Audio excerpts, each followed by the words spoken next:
It is with this mission, and this vision for which God has commissioned us to go. And we are running with this mission, and we are carrying as many people who are going to buy into this vision alongside us to join us in this mission, in this mandate that God has given us to build a network of people who are innovative in science and technology. And of course, we are here, we are out to educate. We ourselves are also getting educated. We are also training and empowering on technological knowledge and skills for capacity building. Okay, one important aspect of GTA Science and Technology is also capacity building. And this is what has led us to convene this program, convene this seminar, which is tagged Emerging Trends in the Technology Space, how to be well positioned to harness it for capacity building. The essence of whatever we are doing in GTA Science and Technology is for capacity building. The essence of what we are doing in GTA Science and Technology is for capacity building, and we build capacity. So the knowledge we are embracing, the knowledge we are giving out, the knowledge we are teaching and giving out to people is solely for capacity building. And what we are also here to learn tonight is what is going to help build our capacity as well. This forum is open to anybody who buys into our vision, anybody who God has imputed skills or the knowledge, the technical know-how of science and technology, and who want to use these skills and knowledge um, to dominate, and not just to dominate, to also make sure that God is taking the glory in this sphere, and that the enemy is not using the sphere of science and technology to cause harm. Let science and technology be for good rather than evil. Let us have more good come out from science and technology rather than evil. Because whatever it is that God is doing, the devil is also trying to, will I say, thwart or copy in the negative aspect. So, but we that are of the kingdom want to make sure that God, God is taking the glory in this sphere that we are in, and that we ourselves as representatives of God in this sphere are dominating in this sphere, and making sure that everything that we are doing is to propagate the gospel of the kingdom. Praise the Lord. So this seminar was convened to open our eyes again on the, we know that science and technology keeps evolving with time. It keeps evolving with time. And we want to make sure that everybody is carried along. Nobody is left out. Everybody is carried along. And that this knowledge that science and technology is bringing is transferred to everybody to be able to use it to do good, to be able to use it to build capacity, and to be able to use it for something that is going to be productive. That is the essence of this workshop. That is the essence of this seminar. So each and every one of us that are here are going to be learning things that are going to sustain us over time. We are going to be learning things. There are some secrets that I believe by God's grace we are going to hear this evening, and we'll find out that these things are here with us. Science and technology is here to stay. It is here to stay. Okay. And the more we begin to adapt, the more we begin to embrace it, the more we begin to embrace it, the better it is going to be for us. This is not, we are no longer in the era where we push it aside as a weapon of destruction. Why don't we embrace it and turn it into something that is going to be useful and productive for us? That is the essence of what we are doing this evening. So we have with us here a mentor, a father who we've connected with as a group, as a sphere, as a team. And he is going to be sharing with us tonight on this theme, emerging trends in the technology space. Okay, so I'm just going to be introducing him to us so that we get to know the person that is going to be speaking with us tonight. Hallelujah. Okay, his name is Engineer Seun Oluwalade. He serves as the Executive Director at the Institute for National Transformation, INT, Nigeria. He has facilitated various national transformation awareness trainings at the INT across Nigeria and Africa. He's also the co-founder and executive director at Abbas Heart Montessori School based in Lagos, Nigeria. He graduated with a BSc degree in electrical and electronics engineering from the University of Ibadan in 2004 and a master's degree in public administration at the University of Missouri, Columbia, USC in 2018. He has worked in the telecommunications and oil and gas industries in the area of projects and construction management, strategy and business planning in Nigeria and also the USA. He currently works as the lead electrical engineer at Chevron Nigeria Limited. So we are privileged to have Engineer Seun Oluwalade to speak to us this evening. Welcome, sir. We are glad to have you with us. God bless you, sir. Thank you very much, Chidi. I want to say good evening and thank you for inviting me to be on this program today. I also want to appreciate the entire leadership of GTA and the Willing Women Network globally. And of course, I welcome everyone who is here to listen to this topic. I welcome everyone again. It's a very wide topic. It's impossible to cover everything in that space within this time. It's also a space where we are all at different levels of exposure and utilization. So I'll take it as much as possible from the simple end, and then we'll also look at some overview of some advanced applications of technology. So please join me as we look at this topic together. The topic is emerging trends in the technological space, how to be well positioned to harness technology for capacity building. So we'll talk about what those trends are and what are the specific things we can do to improve our positioning in that space. I would do an overview on how far we have come with technology in the past hundreds of years, and then we'll look at kingdom mindset in technology. What mind does God want us to have as it relates to technology? And then we'll go to the concept of technology as an accelerator. We'll do a few hands-on practice session, a short hands-on practice session on basic applications in technology that we all should be familiar with to make us more effective. And then we'll look at an overview of advanced technological applications. And then we'll round up with challenges and limitations of technology. So we start with how far we have come. And this is a chart, an interesting chart, I would say, about how technology has come over the years, how far we have come over the years, dating back to over 6,000 years before. And one thing I would say about this chart, as you can see, is how rapid technology has grown in the last few years. How rapid that is. If you understand what this really looks like, I can tell you this is simply amazing. That's the word to use for it.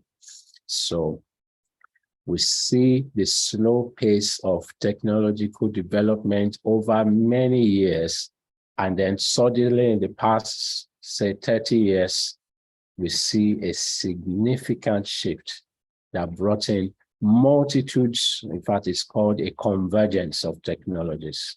And it's not done. It's even the pace of technology in the last 1 year or 6 months even has been simply amazing. So it's become more and more difficult to even predict what is to come in the future because of the speed with which tech is advancing. Now, if you look at this chart also, it shows something similar to the last one, and this one goes back all the way from 1780. It is probably over 200 years back.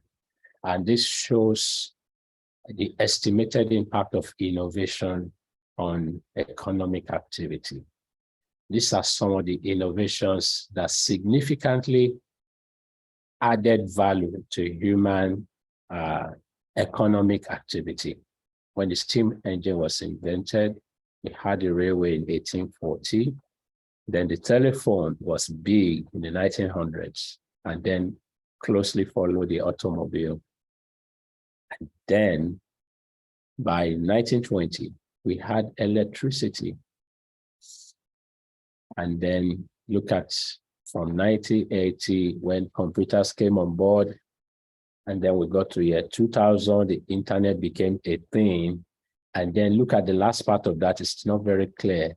You can see those blue, red, and yellow shades going higher than anything we've ever seen in the past. And those are represented by these recent technologies of blockchain, genome sequencing, that's genetics, robotics, represented by the red, energy storage, talking about renewable energy and some of the technologies around it, and of course, artificial intelligence.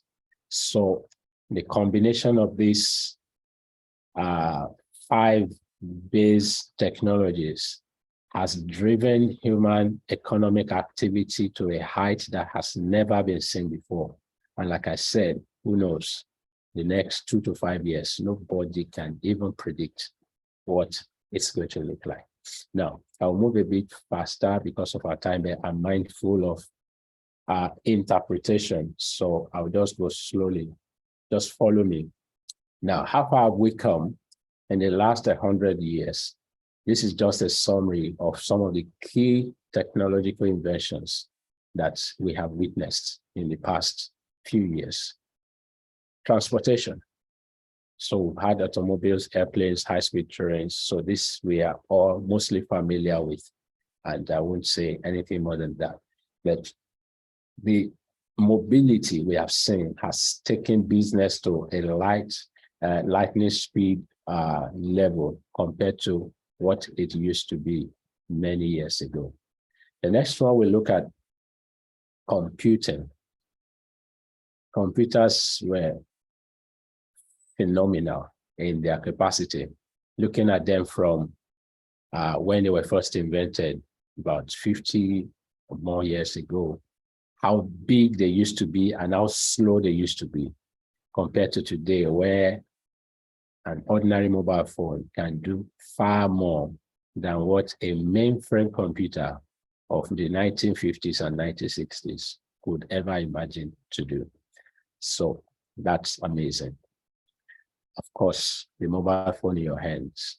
Communication has taken the world by storm. You know, nobody, I mean, if you still remember rotary telephones, you know, the telephones that you dial and you know, roll a circle. If you don't know what I'm talking about, then you are too young. You know, now it's smartphones, it's video conferencing, and we're all here tonight because there's audio and video conferencing that we can all use to connect from different continents, different nations. This was impossible just some few years ago. Or to make it happen, all of us sit in a room at a time like this, it will have cost thousands of dollars or something to fly all of us into a particular room and have this kind of meeting. So imagine now we can do it all from the comfort of our homes or offices. Quite excellent. So we look at some that in a bit some more detail. Now, medicine, it's amazing how advanced medicine have gone in improving the quality of life.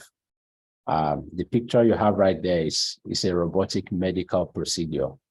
So we are in a time where you could have a doctor situated in Thailand operating on a patient in Japan remotely, because we have the technology to do it. So quality of life, at least on the physical space, has significantly increased based on advancements in medicine.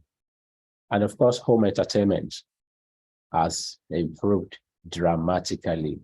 It's a lot of access to digital content. Before, you had to go to a cinema to see a movie. Now, YouTube has democratized everything, and so many other channels where content can be streamed in real time to the living room of anyone with the right connected equipment.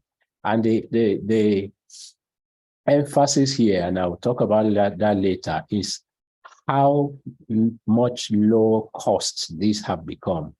It's not just that they're available, but they're either free, completely free, or very affordable compared to what it would have cost many years ago to get some of these amenities. So this is really outstanding.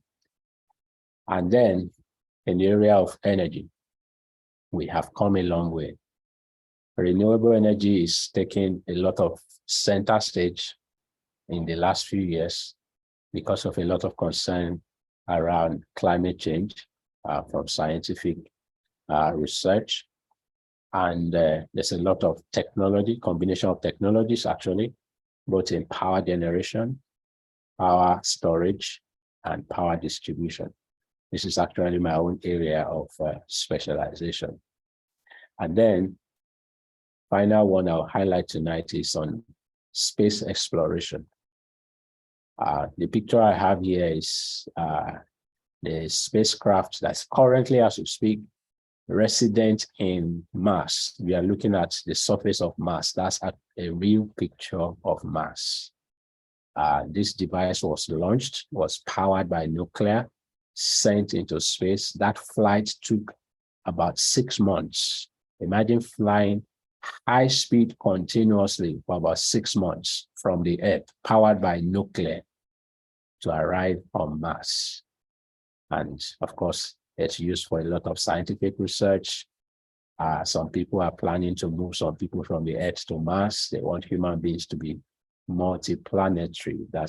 They want us to be able to live on multiple planets by targeting the moon, and then the Mars as potential places where, starting with the rich, people can start going and living, people can go on vacation and come back. Those are ideals.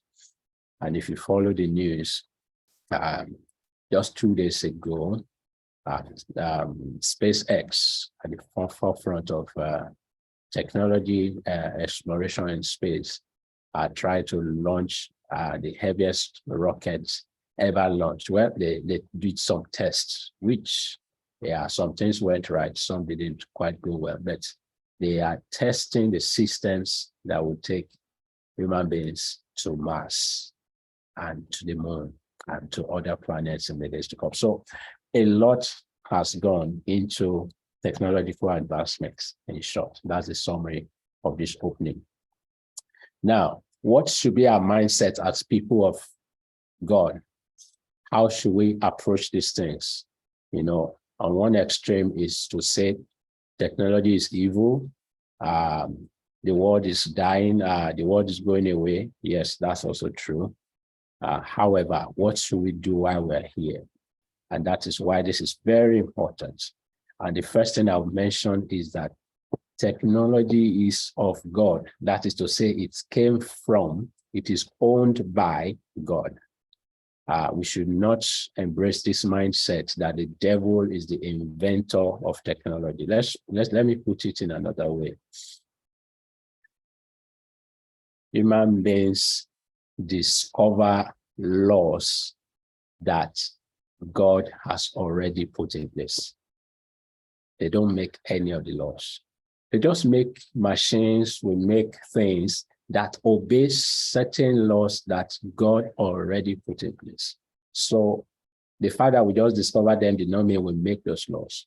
The maker of heaven and earth is the one that set those laws in motion. So we should have that first in our minds, that technology is of God. Of course, technology application can be biased, has been bastardized, and we'll talk about that at the end. Now, in Luke 19:23, Jesus was speaking here. The parable is said, therefore, a certain nobleman went into a far country to receive for himself a kingdom and to return.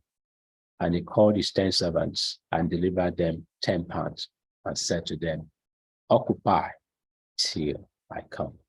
Occupy till I come. So, occupy till I come includes technology, inventions, capacity to influence the 7 mountains that God has given to those of us who know him. Of course, there are many people who don't know God who are at the forefront of technology, because God is the creator of every human being. But much more, God has given those of us who know him that opportunity to occupy till he comes. Occupy family, occupy government, occupy religion, business, arts, and entertainment with the knowledge of God using technology.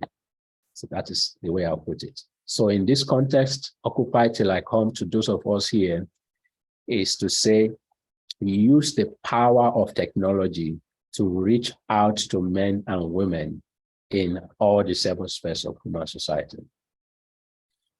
Because if they live there, if they operate there, and you say you will not be part of it, then you are missing out. You are restricting how much God can make use of you to reach out to people in these places, especially young people. So this is not an option. It's not, I will use technology if I like it. So most of the things we're sharing tonight, irrespective of how young or how old we may feel or we may be, there is no limit to how far we can go in the application of technology. I would like to get feedback if my pace is right with interpretation. Am I too fast, too slow, or is just about right?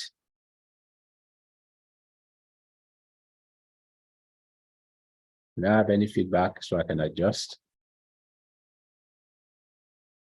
Okay, I assume it's just fine. So Luke 19:12-13, and then, okay, thank you very much. And then he said in verse 15 of that same Luke 19, and it came to pass that when he was returned, speaking to this same parable, having received the kingdom, then he commanded these servants to be called to him, to whom he had given the money, that he might know how much every man had gained by trading. How much every man had gained by trading. So we are here for trading. What is trading? Exchange. Taking things from one space and using them to exchange in another space. As it applies to the 7 mountains, it's about using our influence, our knowledge, our deep interaction in our own area of technology relevant to what we do to produce results, to multiply results, to increase influence, to multiply capacity.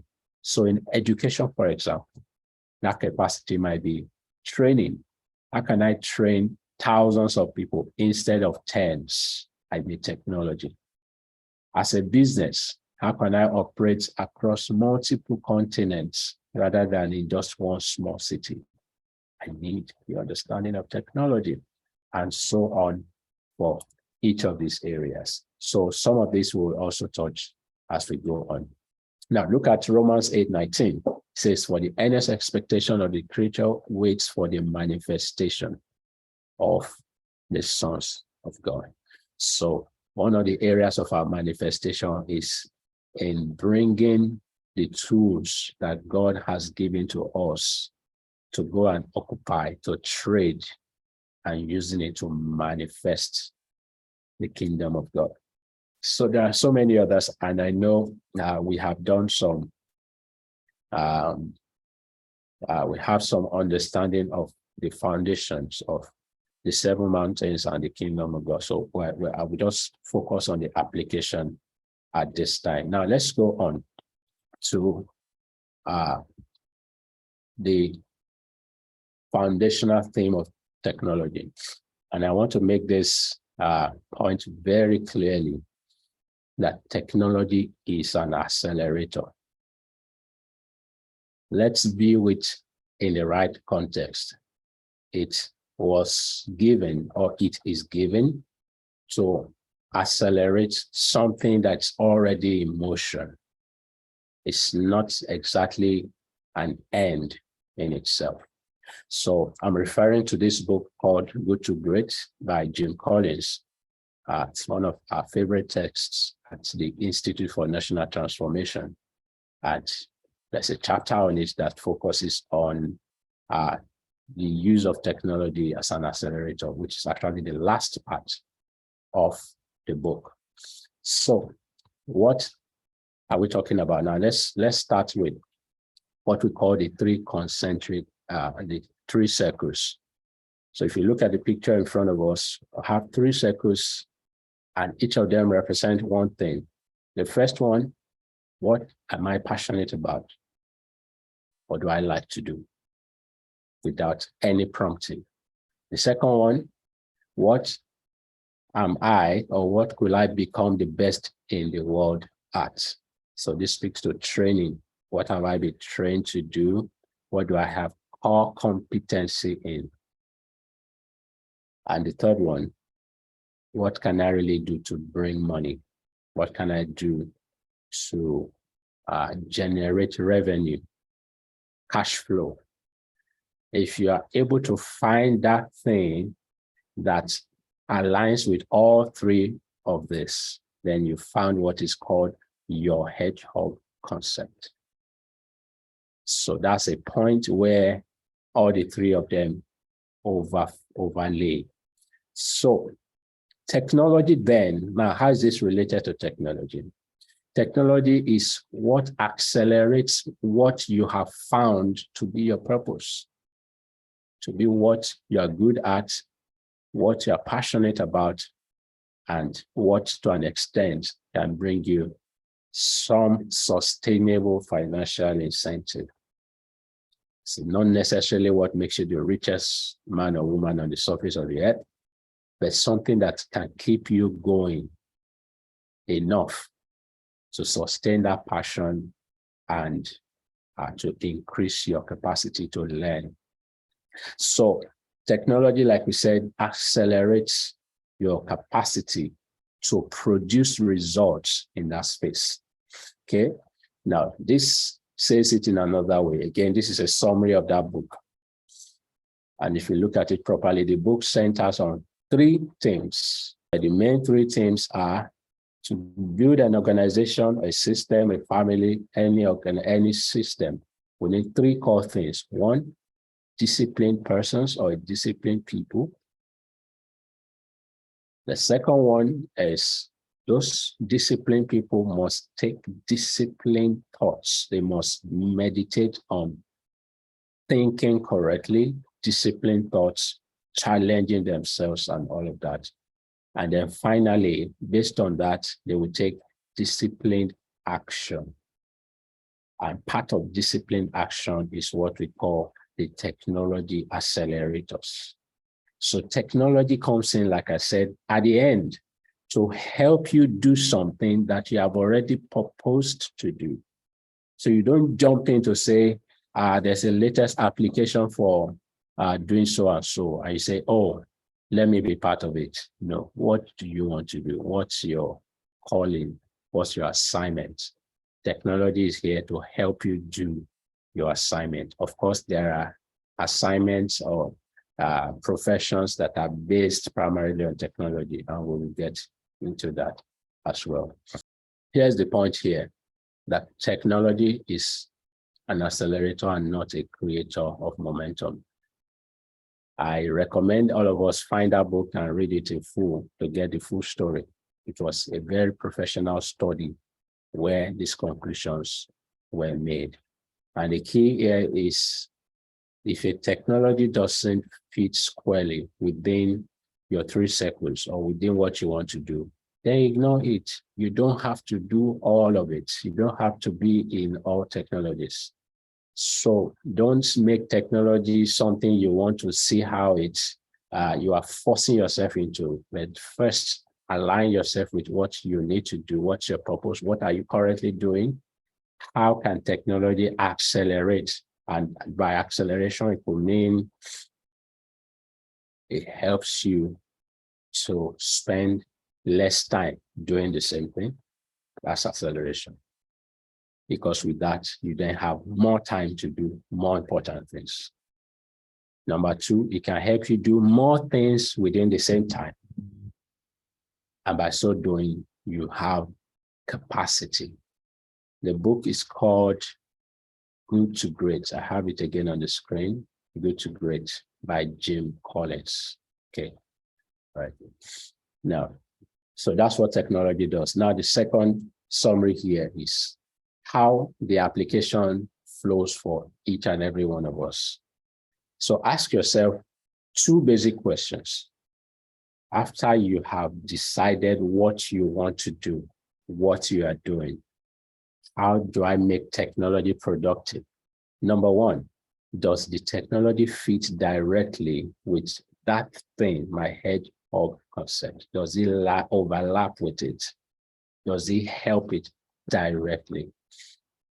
If the answer is yes, then that means this is a core technology for you. You must master this technology to the highest level at the current level of technology. That means it's a core requirement for your profession. If the answer is no to that first question, then you go on to ask a second question. Do you need this technology at all? Do you need it at all? If the answer is yes, then okay, you just need a basic application of that kind of technology. You do not need to spend time being an advanced user. And many technologies fall in that category. Some of them we'll look at shortly. If the answer is no, don't bother yourself about it, no matter how much noise anyone is making on social media about how that technology is the best thing that has ever happened in the last 50 years. So we must be guided by principles, not just what is popular. So with this foundation, now let's go in. And the summary of this is this, that technology is an accelerator. Pioneer carefully selected technologies that fit your hedgehog concept, and don't just respond to fads or jump on the bandwagon because everybody does. For example, there are some platforms that I have not even registered at all. I'm not present. I know about them, but I have not bothered to register because I have not seen how they fit into my role. So don't just jump, understand. Now, what are the attributes of a good technology application? So what should you look for to say this is a very good use of tech? Number 1, it helps to increase efficiency. A good technology would automate manual processes, will help you to reduce errors in your work, will help speed up your workflows, and just generally, if you look at that picture, that man rolling a red ball would win, most likely win, because of the nature of the material, assuming they're of the same weight. So it has an advantage. Why? Because there's efficiency in the way it's performing its work. The second one is a good tech will help to improve customer experience. It would better their interaction. It will help them to see things easier, visualization and all that. So when people come back to say, yes, we feel better using this, or it helps us to do more, that technology is helpful. Then it can help make things cheaper. There's almost nothing that can be done, but the question is at what cost? So if you have technology that can help reduce the cost of getting the same thing done, that is good technology. Invest yourself in it, get to know how to do it. Then it can also help with data management or visualization, analysis. Sometimes we have a lot of data that are disjointed. A good technology can help bring those different sets of data together and help us see the trend. This is how the organization is doing. This is how the business is doing over time. This is how it has been in the past 5 years. And so it's easy to make decisions about the future because it's easier to see what the story looks like from past. Now, other attributes, it helps you to have a competitive advantage. If you have a technology application that is unique to you or that is unique in your industry compared to others who do the same thing, digital application, digital marketing, and other things, these are very good technologies. So it helps you to differentiate yourself and do better than those who operate in the same environment. And of course, collaboration. Technology that helps teams to work together. 2019, 2020, 2021, COVID came and there was a lot of online work and a lot of new technologies came on board that made collaboration very versatile. So people do not necessarily have to be in the same physical space, but they can do a lot of productive work together. So if you have technology that can help you, as simple as WhatsApp groups, that's a very nice collaborative tool. So before you create a group, think about what will this collaboration help with, and then focus your application on that collaboration. Okay, so let's go on now to some practical applications. So let's check a few things. Now, I was in the office about a week or 2 weeks ago. Yes, it was about 2 weeks ago. There are many things I take for granted, and somebody, asked me to send a document, email a document, and I sent it in a Microsoft Word format. And the person reached out to me that he needed it in a PDF format. And then he told me how to get it into PDF. He said I should open the Word document, print it, sign it, and then find a scanner and scan it back to him. I was like, really? Yes, thank you. So sometimes some things look simple, but really it's not everybody that's using it. So I brought this up there to say, how do you convert from a PDF to a Word or an editable document? For many people, they think, oh, no, it cannot be done. Yes, it can be done. So we won't go into the details, but if you pdfeditor.com or pdfconverter.com, you will see a lot of online resources that you can do that for free. If you pay for PDF license, it's possible to do that from a paid Adobe Converter official. But the point here is converting from this to editable can be a big deal for some. Like I said, we just take this from the simple to the more sophisticated. Online storage, cloud storage, and there are many diverse applications of this. I'll give one recent example of how to use this, and I'll just leave it there. For one, our Zoom application at INT, for example, we exceeded our storage limit, and it was not possible for us to do cloud recording anymore because there was a storage limit. So instead of paying for more storage space, here's what we did. We then decided to do YouTube live stream of every meeting.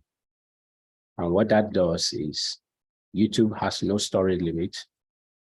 And when we live stream it, it's available, it's safe in a safe location. We can also control the storage. We can make it open to everybody to have access to. We can also make it restricted for those that we want. So it meets all the requirements of a proper storage and is for free. So the key point here is technology does not have to be sophisticated.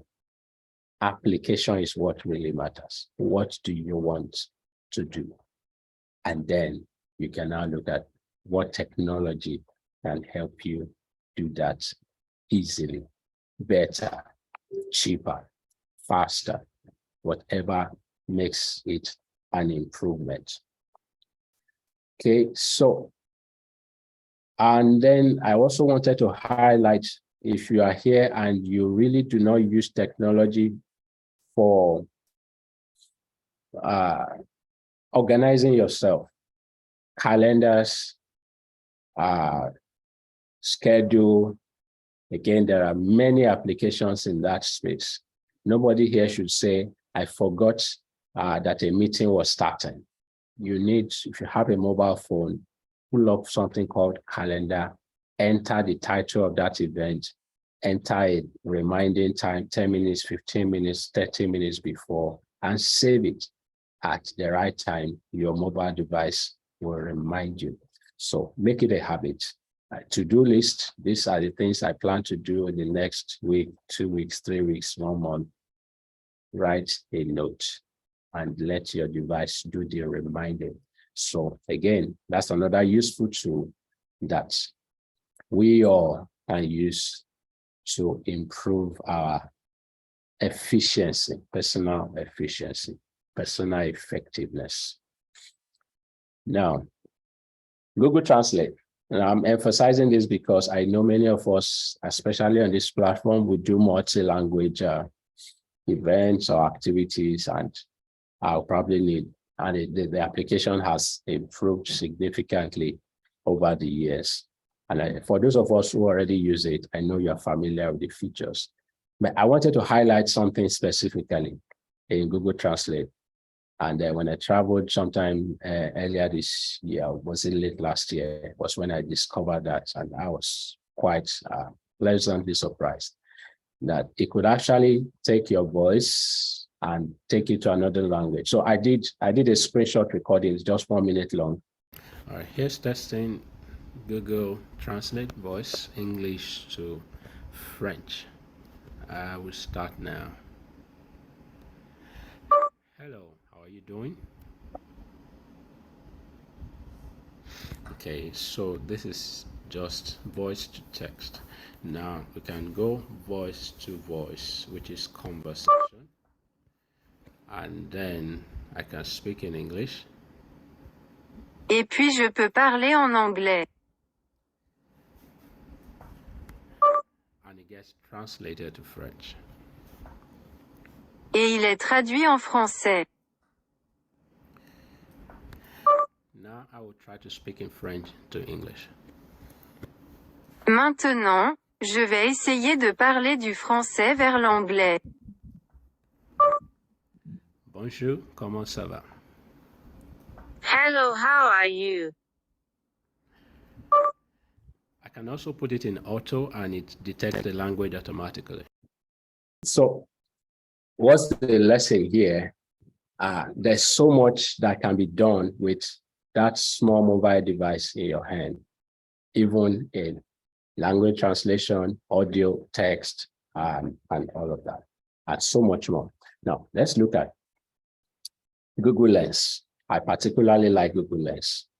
And what I have decided to do with Google Lens is to actually do it from my phone. Now, the beauty of Google Lens is this. It can essentially convert anything to anything.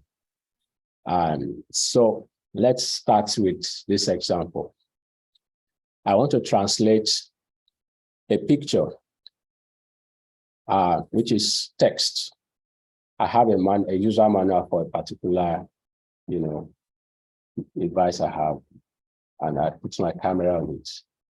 So you can see by just putting, if I say take a photo of it, then I can select it, and then I can copy the text. I don't have to type it. So I just go to a notes application, and then I can just paste it.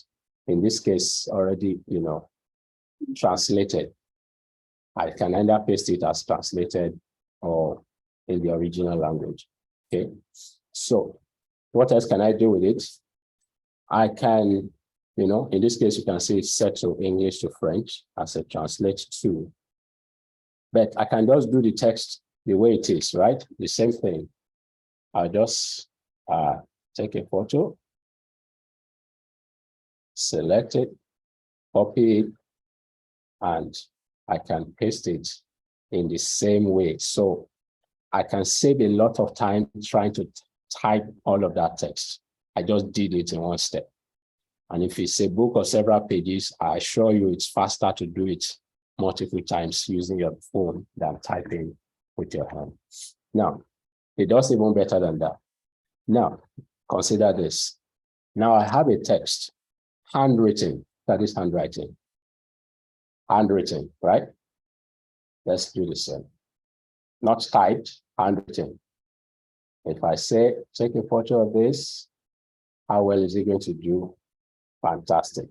Select everything, copy it. It has typed it out for me. Of course, it might have one or two errors that you need to check and correct. But imagine that, look at a handwritten note that I just brought up, right? Handwritten, and Google Lens has brought it up, typed, mostly ready. I'll say 90%, if not 95%. So those are really fantastic. And beyond that, you can even search using images, right? So if I say search, now, for example, this is a remote control.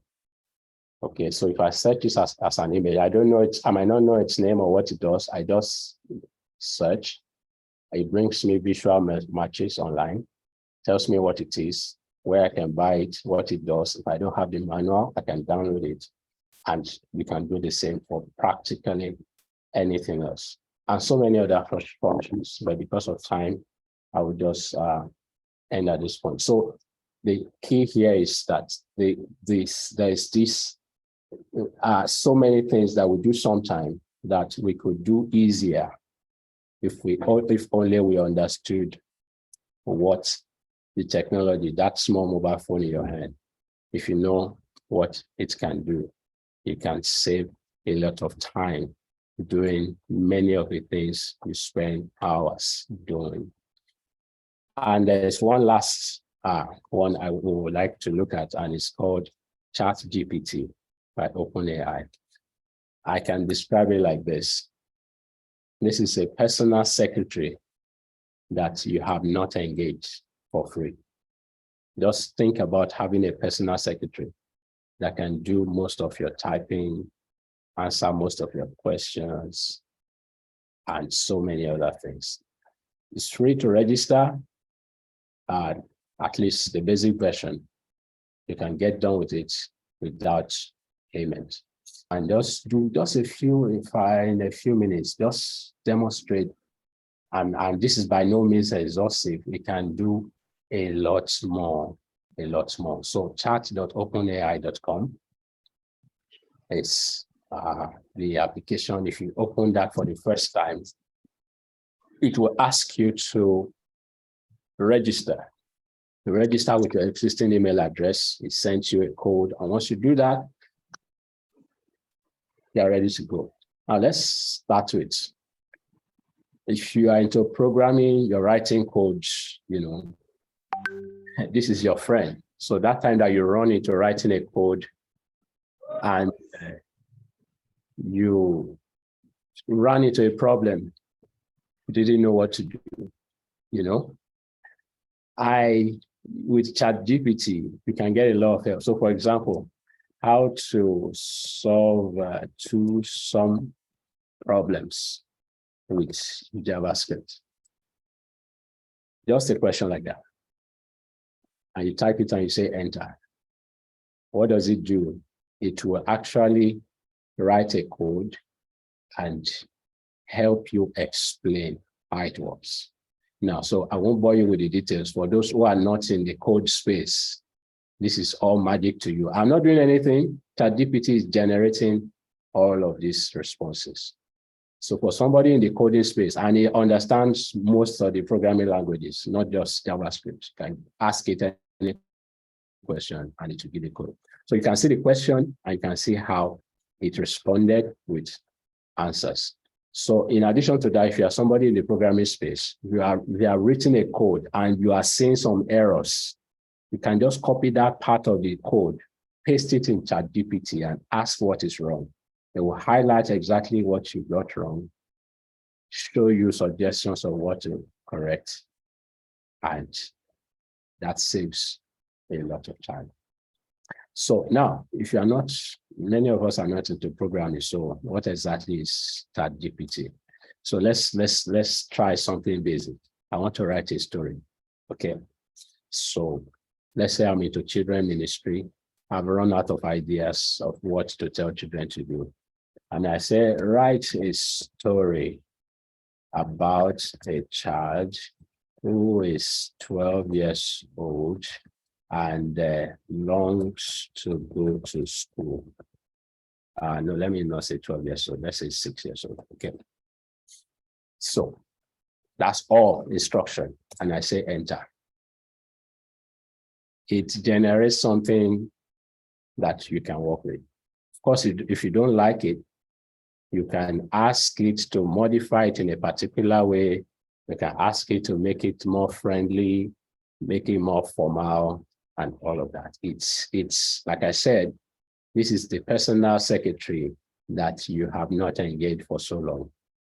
And if you have not started using it, I think you should from tonight. So, of course, I'm not going to read this story. If you register for ChatGPT, you can, no, it's not part of Google Lens. Chat is an OpenAI. This is a different platform. It's not a Google. Well, Google was part of the consortium that started the OpenAI initiative, but now they are pulled aside and they are trying to do their own. So very soon, Google, and they're all hardworking. That's why I said earlier that the future of technology is really difficult to predict because it is changing at a very fast pace. Okay, so let me do one or two more examples of what we can do. You can explain, you can, let's say, for example, what is the biological name for a sheep? Okay. So students, this is your best friend.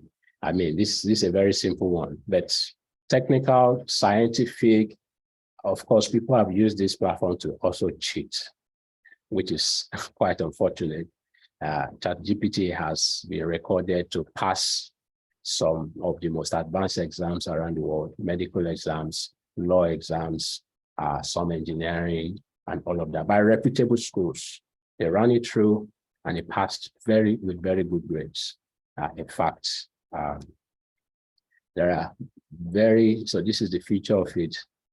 There are very focused future applications that would make many professions less relevant. I won't say irrelevant, but it will do most of the work that very ordinary human beings do. So this is not to scare us, but to let us know that we need to skill up. We need to increase our level of skill at work. If you work, or if you're a business owner, you need to use more technology to make your job more efficient so that you can be more competitive.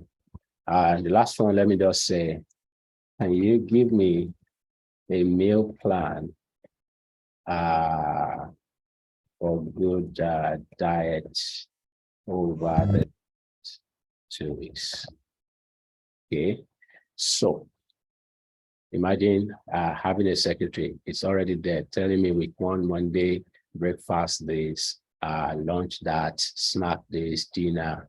These are some things that you could, some of these things actually you could go into Google and search and then start looking at results from different sources. But this already goes into those sources and helps you pull the best results together and just brings it to you at one go. So I hope that explains it. You can see that ChatGPT is still busy writing because I asked it to give me a meal plan. Of course, I can ask it to stop at any time, or you can see it stops on Thursday because it was getting too long. So what's the summary here is that this is a very important tool. It doesn't really matter what you do. I've used this many times to rewrite. You can paste your resume on it and ask it to rewrite it for you. It will make it smoother, better. Of course, it won't really add things that you didn't do. Yes. Okay, so thank you. I look at this question. Many students are using chats to answer engineering application homeworks. This is a global problem. And there are some new applications that have also been developed. So this is one of the solutions you can have to detect if something has been written by ChatGPT or not. So consider finding out that those are also free. Some schools use that. So when you receive homework from students, you take a sample of it or part of it, paste it, and the software will help you tell if this was written in ChatGPT or not, based on some algorithms. However, it has also been proven that it's not foolproof. That's to say, that software has claimed that some people wrote their content with ChatGPT when indeed they did not. So the second answer I have on that is you can make your questions more creative in ways where as someone that really knows the answer, you'll be able to tell if this person knows this or not. But ultimately, the true test is a controlled environment, not a take-home assignment. It will be a sit-down environment where that student does not have access to the internet to get things done. So this, as you can see, the multiple facets of that dimensions that this is changing is really, really large. And the world is still trying to process what this is all about and where it is going. All right, now, what is coming in these various spaces? We have communication. Technology is changing the way which we relate, has changed significantly. Email messaging, social media. So the reason I brought this up is if you are a person in the tech space, consider creating solutions that help improve communication, effective communication, and maybe more securely, more friendly, and all of that. Now, in the area of education, as we've seen again during COVID, a lot of online education, collaboration, learning tools that are fully 100% online are still effective came up. and has transformed the nation is done. At the Institute of National Transformation, for example, we used Google Classroom. We still do. We use it very well. We transited our training, most of it, to that platform where we're able to track student progress and give them instructions remotely. It works very well, and there are many other ones.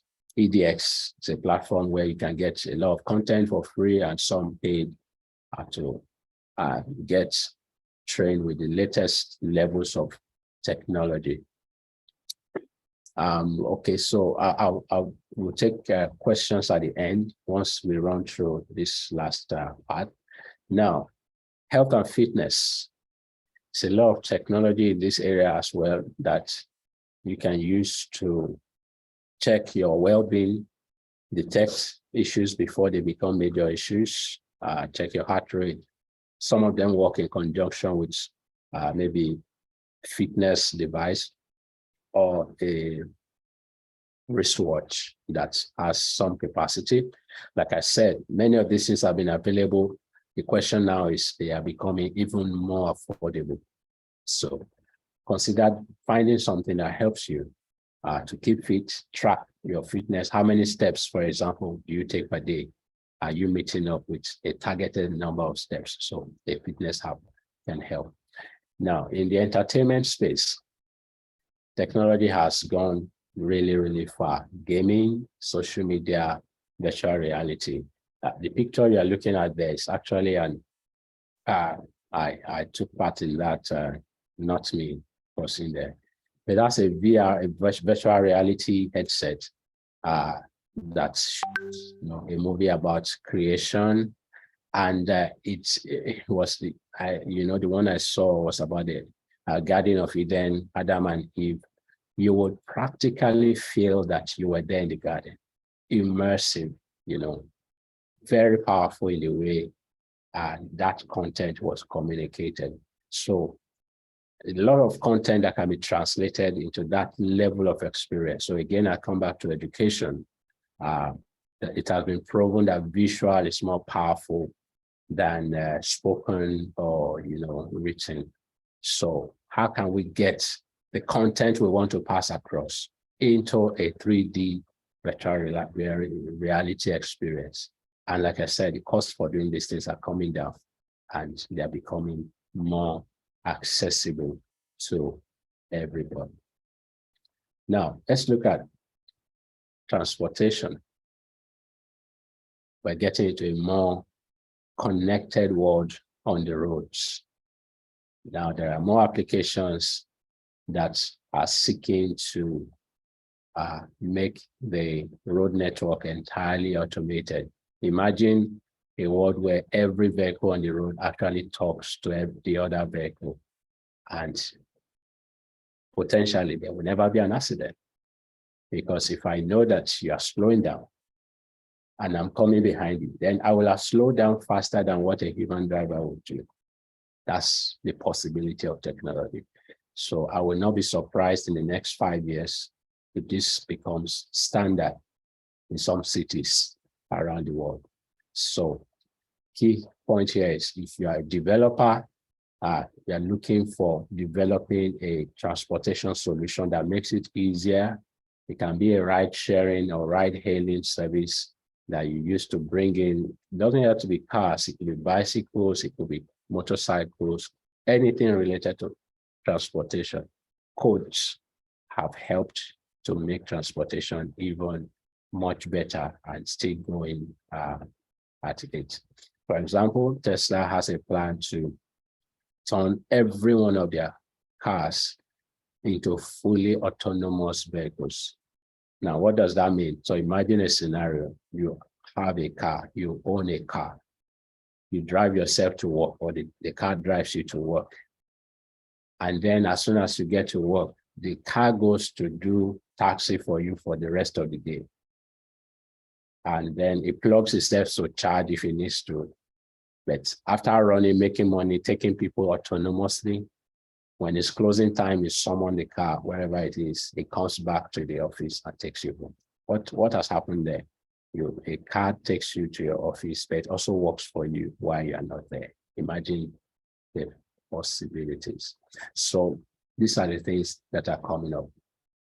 Now, in the business space, technology has done a lot and is still doing a lot.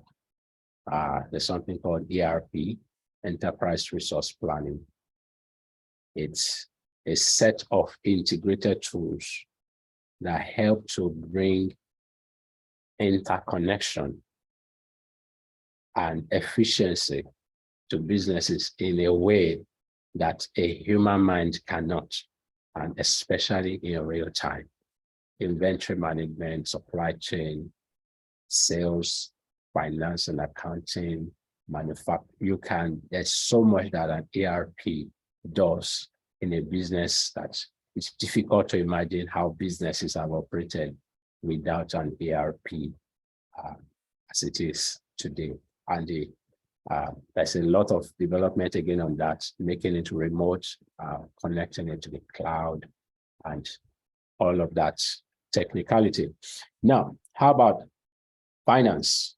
Again, just similar to what I said before, a lot of financial analysis, in-depth, sophisticated, and even sometimes free.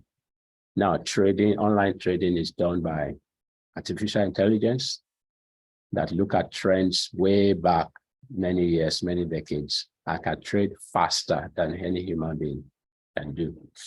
So if you want to compete in the trading business, don't take your head, take your artificial intelligence platform, because that will do better.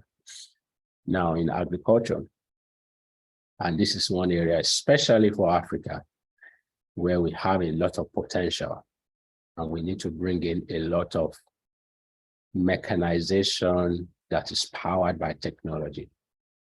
A lot can happen and is happening, and at low cost, lower and lower cost than they used to be. So there's a lot of opportunity to deploy agricultural tools, technology tools that will make farming more attractive, more productive, more efficient, and automated, both the farming process and the harvesting, so many things in this space, but we don't have time to talk about them. Precision farming is called. We have a scanner that can fly over and tell which specific parts of the land does not have nutrients enough. And then you can now have a fertilizer spraying drone that will take that data and supply exactly what is needed at every point in time. I mean, no human can beat that, and a lot of other related technologies that has made agriculture much better than what it used to be many years ago. Of course, energy, like I said, energy and renewable, how to control energy. For example, in my home right now, I can turn many things on and off from my phone. Whether I'm at home or not, I can monitor what is going on, how much power is flowing, what needs to be on, what needs to be off, and all of that. These things have become widespread and very useful, integrated to your mobile platform. And if you're in the technology space, think about offering a service like that people will be interested in subscribing to. And finally, the environment. What can we do to improve, to tackle the issues associated with climate change, especially in Africa? Most of the problem we didn't cause, but most of the problem we are experiencing. What are the things that can be done? So a lot of technology is being applied to deal with the issues around climate change. Now, this is the closing section. What are the challenges and limitations of technology? Of course, as you know, there are many. So here's how I describe it. Technology is a two-edged sword, very sharp one for that matter. And I used this picture of the two trees in the garden, as we read in Genesis chapter 1, chapter 2, chapter 3, the tree, chapters 2 and 3 actually, the tree of life and the tree of the knowledge of good and evil. This is exactly also what technology presents to everyone that's in this space. That's two-edged sword thing. There are some negative impacts of technology, obviously. These are not all. Number one, increased social isolation and disconnection. There's actually a recent story about South Korea. I don't know if you've seen it in the news just a few days ago, how there are so many young people who are locked indoors, who choose to be isolated because they are just, many of them are hooked on games and so many other things. Now the government wants to pay them just to come out and decide to go to school or decide to relate with other human beings. So in many ways, technology has created social isolation and disconnection. So as people in many of the areas of stress of society, family especially, how can we use technology as a tool to reverse the social isolation trend and disconnection? We've seen potential privacy violations and security.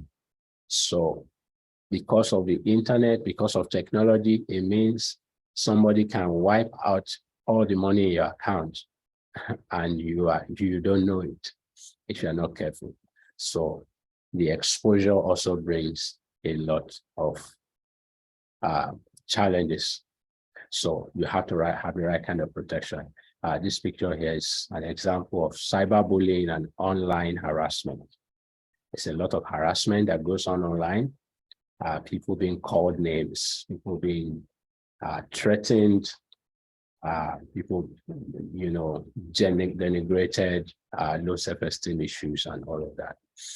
This is an example of a hacking or a hacker who is focused on finding the weaknesses in systems of people around the world. And somebody could be in North Korea and hack into your computer wherever you are.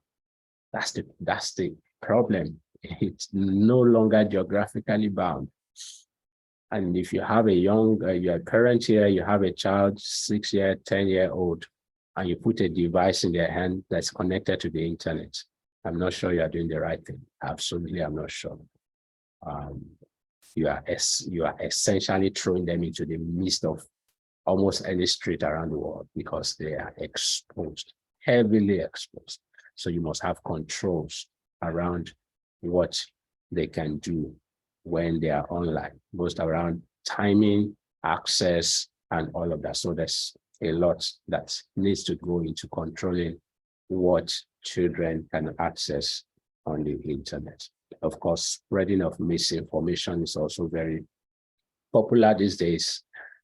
Many people believe that no matter how crazy something is, just release it, say it again, and then say it again, and then say it again. Post it on WhatsApp, ask everybody to forward. Before you know it, it becomes news. Before you know it, somebody believes it. And before you know it, somebody takes action on it. And it's basically something you just typed on your phone out of nowhere. So that's how exposed we are. So as a person, as people of technology, when you see anything, first find out, is this true? Is this true? Where is the source? Is there? So the fact that you find it on a website does not also mean it is true. Anybody can create a website. So who are the sources? Is this a media source that is reliable, that can be trusted? So many things goes into verification and all of that. Now, two things. The first one is a problem of distraction. You must overcome distraction. Technology presents a lot of opportunity for distraction. And these are 5 things we can do to avoid them. Number one, what are those biggest distractions you have? You must set boundaries and limits around them. Imagine this scenario, you have this device, you have that one, you have this. Productivity at work has reduced significantly because of technology. Why? Because a lot of people are distracted at work. Phone on the side, chat on the other side, latest this and that. So it's a problem.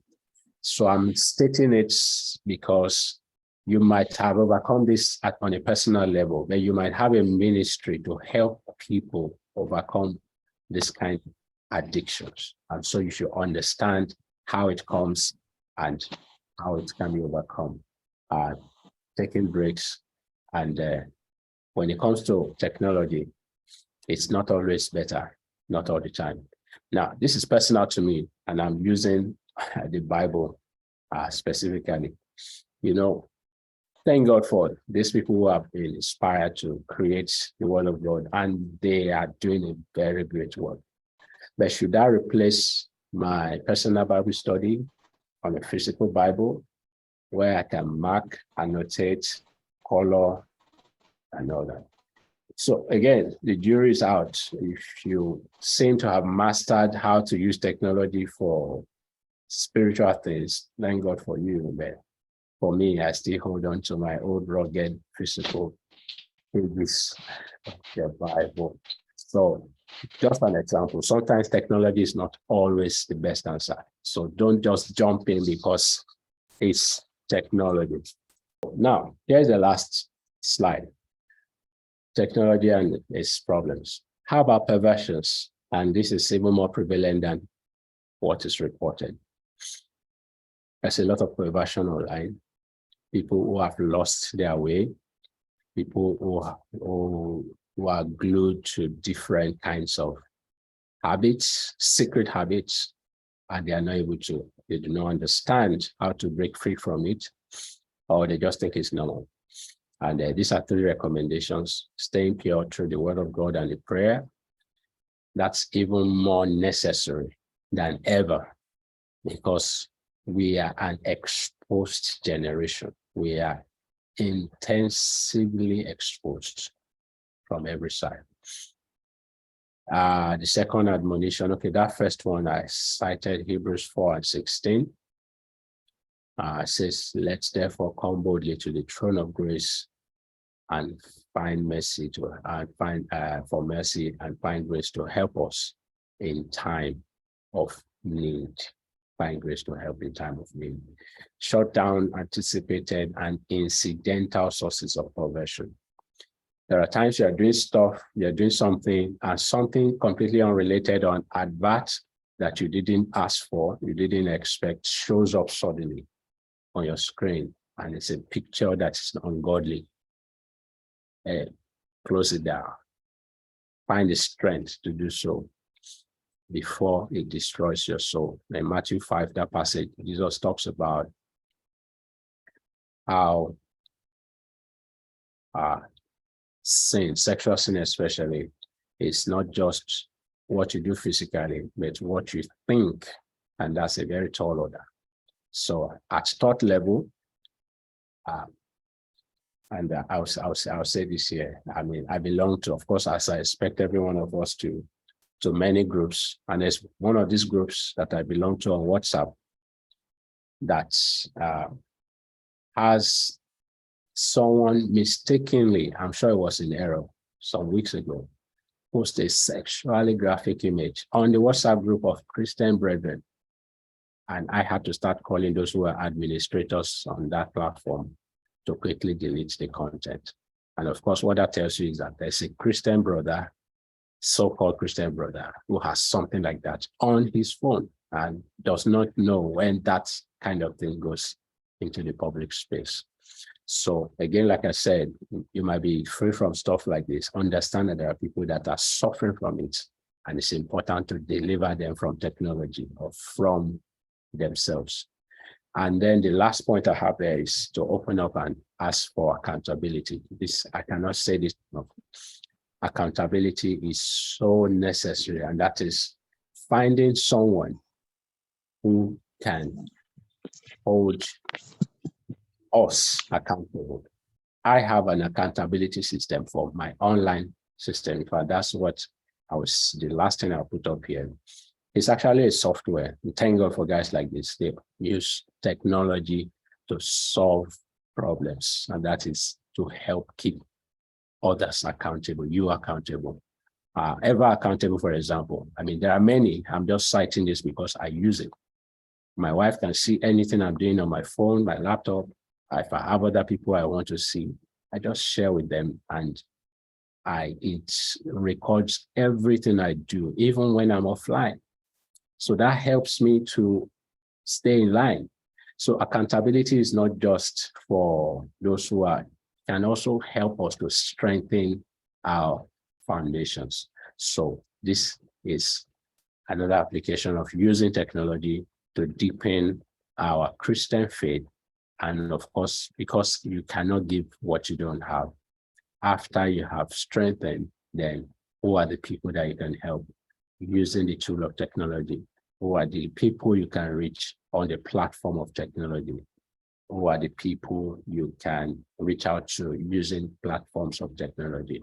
So make sure that you are standing yourself. First of all, you have a strong foundation. You know your assignment. You know your purpose. And then you engage technology to increase your productivity as a tool in God's hands.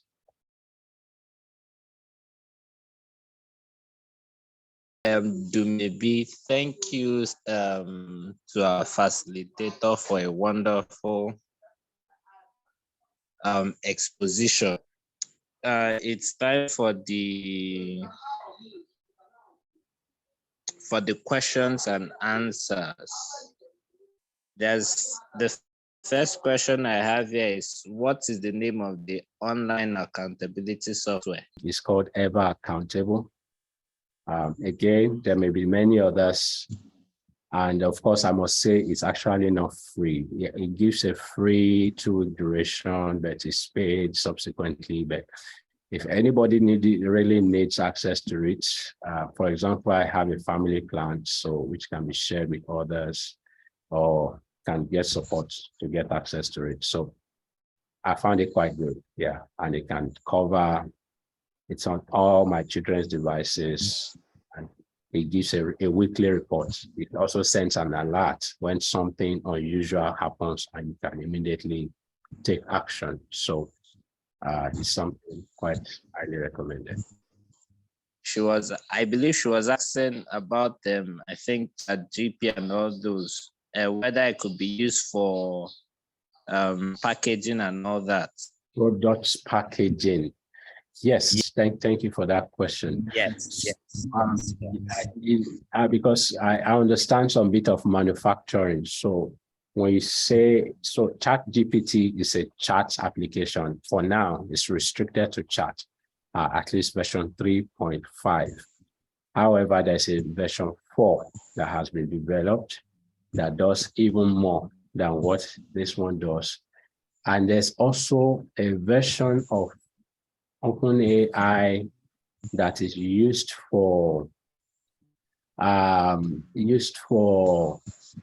creating images. So it's what that one does is you give some description. It's also under the OpenAI initiative, and it generates pictures. It creates, virtual reality and some other pictures that you can use actually. So when it comes to product packaging, if you are talking about labels, pictures, graphics, yes, that application can do something that is usable. I also see a link on helpful resources to check the authenticity of documents. Thank you very much. The artificial AI has really generated a lot of a lot of opportunity, but also created a lot of problems, especially in the education space. There are students that are writing entire thesis papers on ChatGPT or using artificial intelligence for which they did not do any research. I also am aware and I have experienced that sometimes the ChatGPT platform will bring up results that are not true. It can bring up reports that are not true. So you should be mindful of that. So if this is something important, please ask in the chat, what are the sources? It's supposed to give you links where, so remember again, ChatGPT was made by training it to look around the internet and bring information sources together. So it doesn't know anything itself. It's telling you what it sees on the internet. Some might be true, some may not be true. So if that's important, ask for sources. It will give you a set of links where it got that information. And then you can check the links yourself and confirm if those are real or not. I have seen ChatGPT, for example, give a link that does not exist. And I challenge it. I said, this link is false. It doesn't exist. And it will say, oh, I'm sorry. Oh, okay, I found something else now. You know, it's amazing. It's another level of human interaction with machines and what is possible and what is not. And there's a lot more on this coming up in the days to come. Okay, there's another question. AI has so advanced that people are ceasing to use their own brains. Isn't this a danger? I agree with you 100%. It's difficult to imagine what the future world is going to look like. In fact, some of the smartest people they have predicted that it will get to a point where AI in combination with robotics will do a lot of the work that we do today, such that we are going to have millions of people who are jobless because there's nothing absolutely for them to do. And so they are now suggesting a minimum wage that will be paid to everybody on the surface of the planet just for being alive. Take the money, go and relax anywhere and just be eating, because robots are producing on the farm, robots are working in the hospital, they are in the court system, arguing cases, everything that needs to be done, automated, robotics, and all of that. So imagine that kind of work. So it's a real danger, and this is where we come in, when we understand what God's purpose is, that we were created for a purpose, because ultimately these technologies or these applications will attempt to push in the direction to challenge the existence of God. It's already happening. So we have to bring out use the same technology and all the tools available to us to bring the world to reckon with the fact that there's a God in heaven and that He's died for them. So education, it challenges the teacher, it challenges the instructor to be more creative with how can we test for knowledge? How can we test for application? How can we test for understanding and bypass anyone who has just used a copy and paste app to get grades? So we have to change the way we do some assessment and get more informative about students and who does not. Okay, there's another question. When asking questions regarding graphics or product packaging, is it possible that it gives some graphics that is already being used by someone else? Absolutely correct. So again, these are some of the other issues thrown up by the proliferation of content. So it's now difficult to track or to know issues around ownership. So before you do anything, before you use anything and go public with it, please check sure that it's not in direct conflict. But these AIs were designed to create content that will be original to you. That's to say, somebody cannot claim because you produced it, you didn't copy from some website. It was generated. What you just want to avoid is to make sure that it doesn't look at, for example, if you use the OpenAI to generate the image of Coca-Cola, it will paint something that looks like Coca-Cola, right? And then you go use it for your product. No, there's an existing Coca-Cola brand. So you have to tweak it and make it something unique to your own brand, and then you can take it from there. So it's important you do that check, make sure it's not a conflict with an existing brand. As far as creation is concerned, that request that you send to a graphics creation platform is a content that is now original to you, that you can now patent as your own creation. Yeah. Of media streaming software and church management software. Very, very good question, because I play in this space as well. I have been in the media department in my church for many years in the past.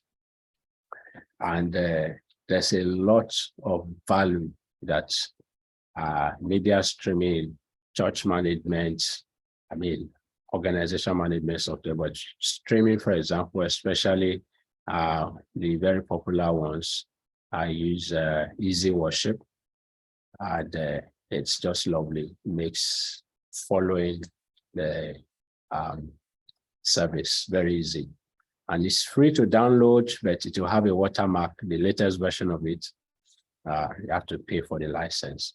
So again, in terms of economic opportunities, I look at it from that point that, okay, can we create something like this originally for our environment and be able to use it locally? Because we have the huge market potential in our environment, the number of churches that we have in the African space. It's a lot.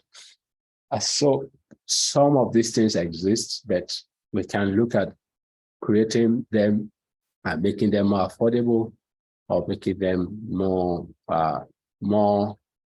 fit for purpose for our environment. I've seen software created by organizations abroad that do not exactly take into account the local environment we have in Africa. And so it's not exactly very applicable. We can make one that's specific to us. And same for schools. We have school management software. We have small business management, hotel management software, hospital management software. These are ERPs, like I said earlier, many of them that have similar structure in terms of database application. So if you go into details of database management, and you understand how to write some codes around how to manage an interface and manage users, manage different levels of access, and put it together, put a nice graphics on it, you have a business. And the beauty of software business is that it's scalable. Once you create the original and you test it and it works very well, you don't need to do that effort on making another one. You just copy and paste. And roll it into the millions within minutes. So that's the world we are in. So again, I'll repeat what I said at the beginning, that technology is essentially of God. However, man will and is already using it for very sinister intentions, for bad applications, and that we cannot control. But what can we do as people of God? We can, first of all, find the correct applications for that technology, because leaving it is not an option. To say, I will not participate, I will not engage, I won't be part of it. No. What is the right application for that technology? And then how can I, in my space, bring that into the surface? Whether it's about bringing out the truth, like I highlighted about the Bible software. Very wonderful. In fact, there are some very excellent Bible applications right now. This is not just Bible reading or Bible in different translations, but very deep integrated approaches to delving into topics and providing exposition, giving understanding, some of them graphics, using illustrations to explain the Bible, and they make it come alive in a way that it never has. So there are so many dimensions.